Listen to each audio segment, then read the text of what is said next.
usa ka kahayag nga modan-ag. Isaias kapitulo 60 bersikulo 1. Tindog, sidlak, kayang imong kahayag miabot na, ug ang himaya ni Jehova misubang sa ibabaw nimo. Pinaagi sa sosyal nga mga relasyon, ang Kristyanismo adunay kontak sa kalibutan. Ang matag usa nga nakadawat sa Dios nung kahayag, mao ang pagpadan-ag sa dalan ni adtong wala makaila sa kahayag sa kinabuhi. Ang katilingbanong gahom nga gibalaan sa grasya ni Kristo, kinahanglan nga pauswagon sa pagdani sa mga kalag ngadto sa manluluwas. Ipakita sa kalibutan nga dili kita mahakugan nga nahingangha sa atong kaugalingong mga interes, kundili nga atong gitinguha ang uban nga muambit sa atong mga panalangin ug mga pribilehiyo. Ipatan-aw nila nga ang atong relihiyon wala maghimo kanatong walay simpatiya o istrikto. Himoa nga ang tanan nga nag-angkon nga nakakaplag kang Kristo, mag-alagad sama sa iyang gibuhat alang sa kaayuhan sa mga tawo.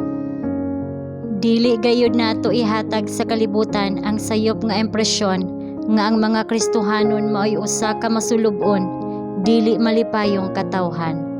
Kun ang atong mga mata gipunting kang Hesus, atong makita ang usa ka maluluy-on nga manunubos ug makakuha og kahayag gikan sa iyang nawong. Bisan asa maghari ang iyang espiritu, anaa ang kalinaw ug adunay kalipay usab, kay adunay kalmado, balaan nga pagsalig sa Dios. Si Kristo nahimuot sa iyang mga sumusunod sa diha nga ilang gipakita nga bisan tuod tawo, sila mga umalambit sa Dios nung kinaiya.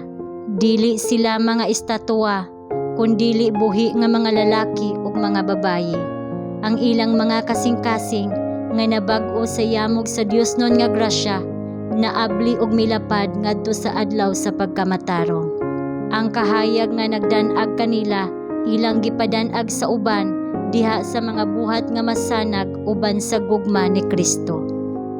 Ang pagsugid sa pagtuo nga gihimo sa mga balaan ug mga nag-antos, gitala alang sa kaayuhan sa mosunod nga mga kaliwatan.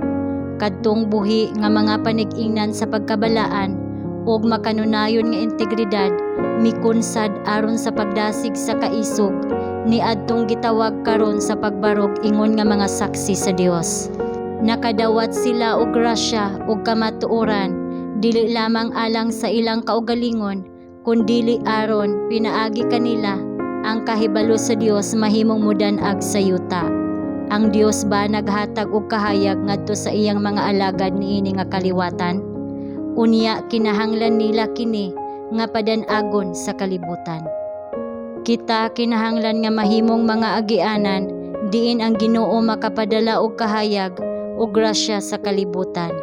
Ang tibuok simbahan nga naglihok isip usa, naghiusa sa hingpit nga panaghiusa, kinahanglan nga usa ka buhi, aktibo nga ahensya sa misyonaryo, gipalihok o gikontrolar sa balaang espiritu.